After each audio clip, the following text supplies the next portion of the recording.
He didn't propose. He handed me a list. That's how the night started.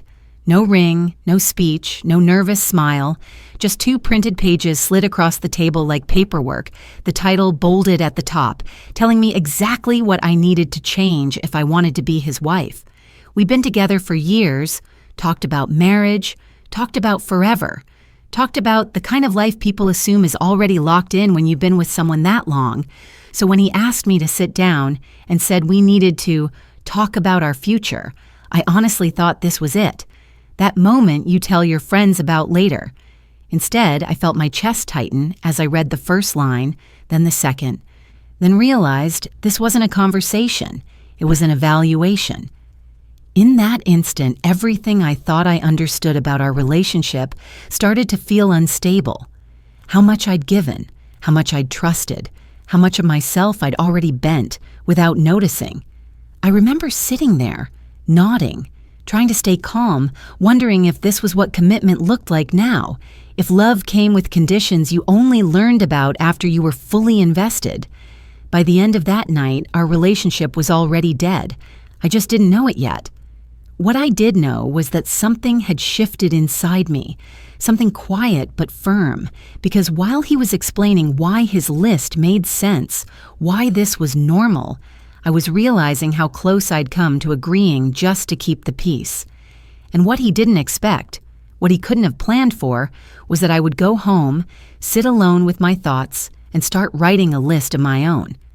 If you want to know what happened next, how a single piece of paper changed everything, and why I walked away from a future I thought I wanted, make sure you subscribe and stay with me through the rest of this story. Before that night at the table, Marcus and I looked like the couple people point to when they say, "See, it can work."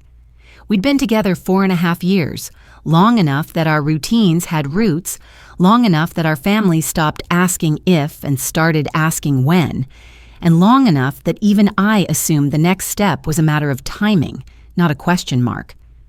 We lived together in downtown Austin, the kind of apartment with big windows and exposed brick that made our friends joke we were already in our married era, and we talked about the future in those casual, everyday ways.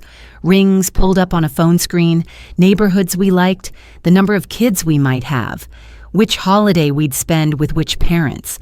Nothing dramatic, just the quiet confidence of 2 people building a shared life. Marcus had a way of being impressive in public without trying, the polished lawyer who could charm a room, and I was the steady one, the planner, the person who remembered birthdays and made sure we actually showed up for people. Our friends used to tease, "You two are basically the same person," and Marcus would squeeze my hand and say, "That's why we work." And for a long time, I believed him. Because when it was good, it felt easy, like we were a team, like I was safe enough to be fully myself. The red flags didn't wave at first.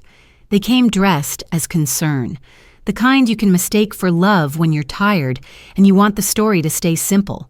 If I stayed late at work, he'd say, "I just worry you're overdoing it." But the tone always landed like a correction, not comfort. If I posted something on Instagram, he'd glance at it and go, "Do you really need everyone seeing this?" Like my life was something that required approval. His mom, Patricia, called me sweetie in a way that didn't feel sweet, and at family dinners she'd laugh and say, "Marcus needs a woman who can keep a home," then look right at me like it was a test I hadn't studied for, while Marcus would brush it off with, "She means well, she's old school," as if that made it harmless. Even the compliments had edges sometimes. Once, when I got dressed for a work event in a tailored suit, he smiled and said, "You clean up nice. Just don't forget you're allowed to look soft." And another time, after a friend joked I was the boss in our relationship, Marcus laughed too. Then later in the car, he said, "I don't like when people think I'm not leading." Like my confidence somehow took something away from him. I didn't call any of that control back then. I called it difference, called it family culture, called it stress, because when you've invested years in someone, you don't want to believe the foundation has conditions built into it. Looking back now, the pattern is clear. Every time I stepped into my own life, my job, my friendships, my independence, Marcus found a way to frame it as something that needed adjusting, and the scariest part is how normal it all seemed while it was happening. That Tuesday evening in September, I came home around 7, tired in that normal way you get after a full workday, and Marcus was already sitting at the dining table with his laptop closed, hands folded, wearing the same calm face he used when he wanted to sound reasonable, and he said, "Linda, sit down. We need to talk about our future," like he was about to share good news instead of take something from me. I remember trying to smile while my heart sped up, because after 4.5 years, you start reading meaning into little things. And when he reached into an actual manila folder and slid 2 printed pages toward me, I honestly thought it might be a proposal plan or a budget for a ring, but the bold title at the top hit me like cold water. Things you need to change before I can propose. And I let out this quick laugh that died immediately when he didn't even blink. He said, "I'm serious. I love you, but if we're going to build a life together, there are non-negotiables." And I started scanning the list, expecting something like, "We should communicate more." But instead, the first line was about my body, losing weight for wedding photos. Then my career, with the suggestion that I should go part-time or stay home once we had kids. And I looked up and said, "Are you joking?" Well, he answered, "No, I've been thinking about this for 6 months." I kept reading because I didn't know what else to do, and it got worse in a way that felt both sharp and strangely organized. Cut down time with my best friend because she was a negative influence. Take cooking classes because his mother could teach me her recipes. Change my look to be more feminine. Pull back my online presence because it didn't reflect well on our family brand. Move to the suburbs near his parents. Attend their church every Sunday. Agree to start trying for kids within a year with a specific number in mind. And then the part that made my stomach drop. Allow me to manage all household finances with an allowance for me, like I was a child asking for lunch money. When I reached the last item, him wanting a post-nup that punished me if I didn't meet what he called marital duties, I finally looked up and whispered, "Marcus, what is this?" And he said, "These aren't unreasonable requests, they're about partnership." Then added, "My parents have been married 37 years because my mother understood what it means to be a wife." And when I asked, "What are you changing for me?" he blinked like the question itself was rude and said, "I'm offering you marriage. Most women would be grateful." I sat there with heat in my face and a kind of embarrassment I couldn't explain, like I'd been put on display in my own home. And even though every part of me wanted to push the pages back at him and walk out, I still heard myself thinking, maybe I'm overreacting. Because when someone you love speaks in calm, reasonable sentences, it can make you doubt your own instinct even while you're reading proof that they don't see you as an equal. The next few days felt off in a way I couldn't explain to anyone without sounding dramatic. Because in public, Marcus went right back to being the charming boyfriend, smiling at friends, asking about their week, touching my back in that familiar way. Yet at home, he watched me like he was waiting for a yes or a no, and I caught myself asking questions I hated. Is this just compromise? Is this how marriage works? Do grown adults actually negotiate their relationship like a contract? When I tried to talk about how the list made me feel, he stayed calm and kept redirecting the conversation into tidy words that made my reaction sound like the problem, saying, "Linda, these are standards." And then, "It's stability." And finally, "It's tradition. My family knows what works." And every time I pushed back, he'd sigh like I was being emotional, adding, "You're taking this personally when it's really about building a solid life." The pressure didn't stay between us for long because he told me almost casually, "I asked my parents and my brother what they thought." And when I stared at him, he doubled down with, "I needed perspective." And then he said the part that made my skin go cold. "They all agree you have potential, but you need refinement." As if my body, my job, my friendships were group discussion topics, and suddenly I understood why his mom's tone shifted when she called me, why she said, "Sweetie, marriage takes sacrifice," and asked, Have you thought about what kind of wife you want to be for Marcus? While Marcus sat beside me with that approving, quiet smile.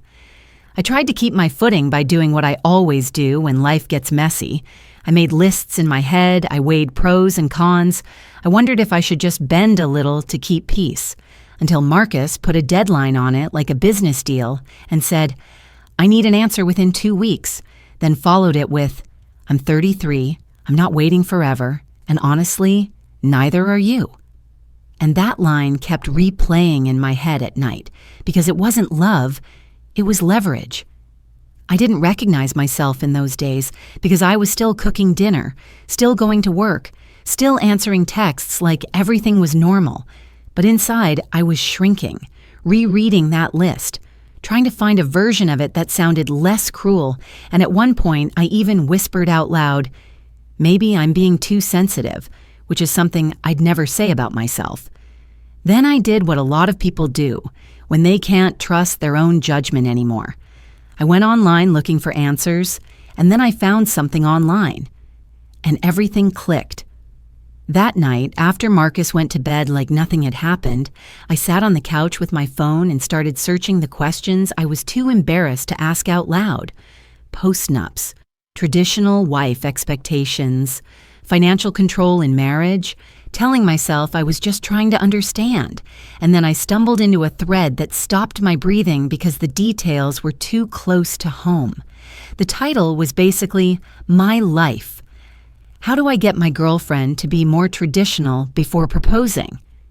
And the username attached to it was Marcus Law, ATX, which was his name and our city, like he didn't even try to hide it, and when I opened it, there it was in plain language.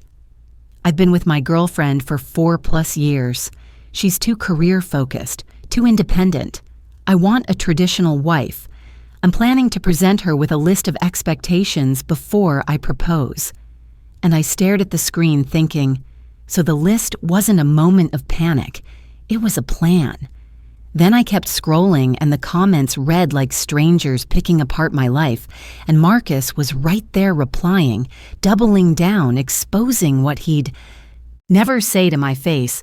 "She makes more than me right now, which is emasculating, and once we're married and she goes part-time, that'll balance out." And when someone brought up my best friend, he wrote, "Her best friend is a divorce lawyer. Misery loves company." And the line that made my hands shake the hardest was him saying, "She's 30. Her options are limited. She'll come around." Like I was a deadline, not a person.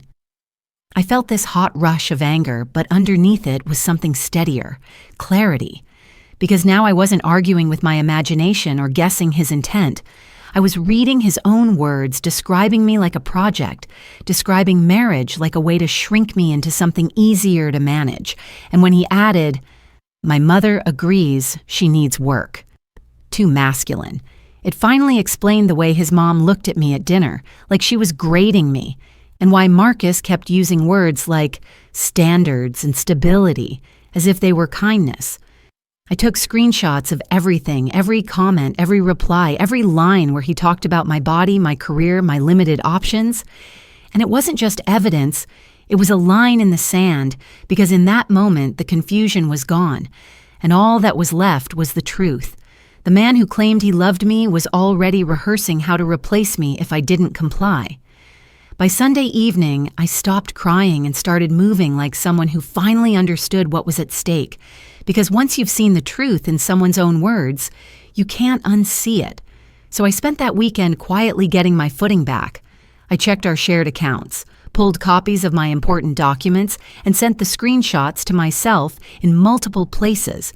Not because I wanted drama, but because I wasn't going to walk into another conversation with nothing but feelings while he walked in with paperwork. When Marcus came home that night, he tried to reset the tone with flowers and that practiced voice saying, "Linda, I'm sorry my mom got involved. She's just excited." And I let him talk until he said, "Can we be rational about this?" Because that word, rational, was always his way of putting me on trial. I sat him down at the same table where he'd slid his list to me, placed my phone between us with the Reddit thread open, and said, "Before we talk about your list, we're talking about this." and the color drained from his face so fast it was almost funny, except nothing about it felt funny anymore. He tried to pivot into outrage, saying, "Did you go through my computer?" And I said, "You posted about me in public with your name and our city. Don't act like I hacked the Pentagon." And when he started to stand up, I kept my voice low and said, "Sit down. I'm not done." And he actually sat, because for the first time he could tell I wasn't asking. Then I pulled out my own pages, formatted the same way, and said, "Here's my list." And as I read it out loud, basic things any adult should expect. Respect me as an equal. Stop bringing your parents into our private relationship. No financial control. My career isn't up for debate. My friendships aren't up for debate. Therapy if you want to stay with me. His face tightened like he couldn't process that I'd matched his energy and turned it back on him. He cut in with, "This is ridiculous." And I said, "No, what's ridiculous is you calling me emasculating on the internet, telling strangers my options are limited, and acting like marriage is something you grant me if I earn it." And that's when his calm persona finally cracked and he snapped, "I was venting." Then, "You're being dramatic." And then he went for the punch he thought would land. "You're 30, Linda. You're not 22. Your career isn't going to keep you warm at night." Like fear was supposed to make me fold. I didn't raise my voice, but I did let the silence sit between us long enough for him to hear how ugly that sounded. And I said, "This isn't about marriage. It was about ownership." And the moment I said it, I watched him realize he'd lost the version of me who was willing to negotiate her worth just to keep a man. Marcus didn't move out with some big dramatic scene. He left the way people leave when they want control, even on the way out, quietly and on his own terms.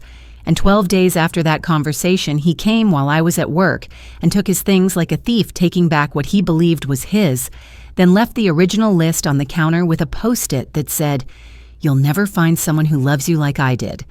And I remember standing there staring at it, feeling my throat tighten, not because I missed him, but because I realized he truly believed love meant compliance. The logistics were messy in that everyday adult way, switching passwords, separating accounts, untangling subscriptions, dealing with the lease, telling mutual friends without turning it into a circus, and every step felt like peeling off a layer of a life I'd been planning for years. And I won't lie, some nights I sat on the edge of my bed and thought, I can't believe this is how it ends, because grief doesn't just show up for the person, it shows up for the future you already pictured in your head. People kept asking, "Are you okay?" And I'd say, "I'm fine," because explaining the truth sounded unreal. That I didn't leave because of cheating or screaming fights. I left because the man I loved handed me a document and called it partnership. And once I saw the receipts, I couldn't pretend it was normal. The relief came in small, almost embarrassing waves. Like the first time I wore my favorite pantsuit without hearing his comment about looking soft. Or the first weekend I went out with Jessica and didn't worry about him checking the time. Or the first Sunday. Morning I woke up and realized nobody was going to push me into a church pew for appearances. I started making choices that were mine again, not choices I had to defend. And I remember laughing one night while repainting the bedroom with a color Marcus would have called too bold, and thinking, this is what peace feels like. Not silence, not walking on eggshells, but actual room to breathe. Work became my anchor in the best way because I threw myself into it and finally took the promotion that had been sitting in front of me. And when my boss said, "You've earned this," I had to blink back tears in the conference room because I'd spent weeks being told I needed refinement. And here was someone judging me on the one thing that mattered, my ability, not my obedience. The contrast was impossible to ignore. The woman who read that list and wondered if she was overreacting versus the woman packing up the last of his things, tossing the post-it in the trash and realizing she wasn't starting over as a failure, she was coming back to herself. 2 years later, I still remember the weight of those pages in my hands, but they don't hurt the way they used to because time didn't erase what happened. It clarified it, and it also showed me what I'm capable of when I stop trying to be chosen and start choosing myself. I'm 32 now. I'm in a higher role at work than I was back then, and the confidence I have today isn't loud. It's steady, the kind that comes from knowing I can walk away from anything that requires me to shrink, and that boundary has spilled into every part of my life in a good way. I stopped explaining myself to people who only listen to find weaknesses, and I learned to treat concern like a question mark when it comes with rules attached, because healthy love doesn't keep score, and it doesn't hand you conditions disguised as care. Somewhere along the way, I started dating again, slowly, and I remember telling one man the story on a third date and watching his face change as he said, "So he wanted you to earn the right to be his wife." And when I nodded, he answered, "That's not love, that's control." And hearing someone else say it out loud felt like closing a door that had been left cracked for too long. I also heard updates about Marcus, because life is small and people talk, and the most ironic part is that he tried the same script with someone else, and it didn't go the way he thought it would. Someone found the posts, someone asked the same questions I asked, and suddenly his standards didn't sound so reasonable. The last time I saw him was a year after the breakup, when he showed up unannounced at my office and said, "I owe you an apology." And I listened, while he admitted, "I was insecure that you didn't need me, and I tried to make that your problem." And when he asked, "Do you forgive me?" I told him the truth. "I appreciate the apology, but I don't forgive you yet." Because forgiveness isn't a gift you hand out to make the other person feel better. It's something you arrive at when you're ready. What I know for sure now is simple, and it's the sentence I wish I could have whispered to myself that night at the table. Love doesn't ask you to disappear. If someone gives you a list to earn their love, what would you do? So that's my story, and I'm still curious how other people would handle it, because some friends told me I was too harsh, and others said I didn't go far enough. So I'll ask you straight. Was I wrong for walking away the moment I saw the list and the receipts behind it? If you've ever been with someone who tried to shape you into what they wanted instead of loving who you are, drop your take in the comments, because I read them and I know someone else watching needs to hear they're not alone. And if you want more real, detailed stories like this, where the truth comes out and the power shifts, hit subscribe and stay here with me. Never negotiate your worth.